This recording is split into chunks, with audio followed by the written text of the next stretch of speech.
Working across cultures. 3. Managing international teams. Track 7.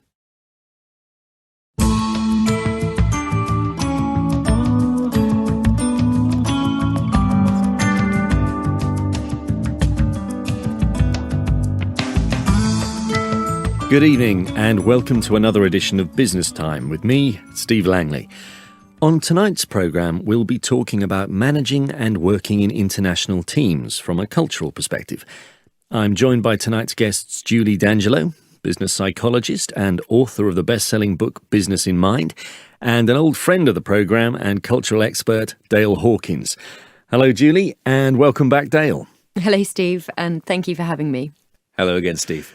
Well, I guess we should start by saying that international team working is becoming increasingly common, not only with teams of mixed nationalities in the same location, but also in virtual teams.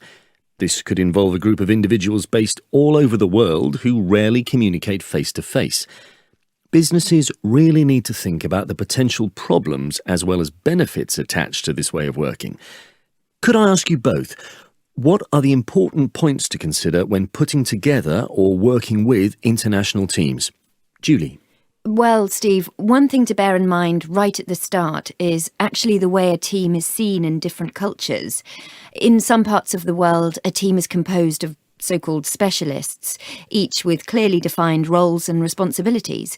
Whereas in other cultures, individual roles are much less clearly defined and responsibility is shared. Interesting. Yes, that's right.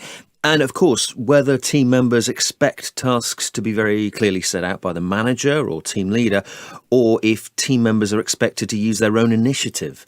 This means there may be very different ideas about roles and attitudes to things like empowerment. I see. But how could this cause problems? Well, for example, the competitive nature of some teams may mean giving individuals praise for particular things they've done. This is a recognised way of motivating people. However, in a more collective culture, praising an individual may be less acceptable, as it's felt that the whole team takes either the praise or the blame for things.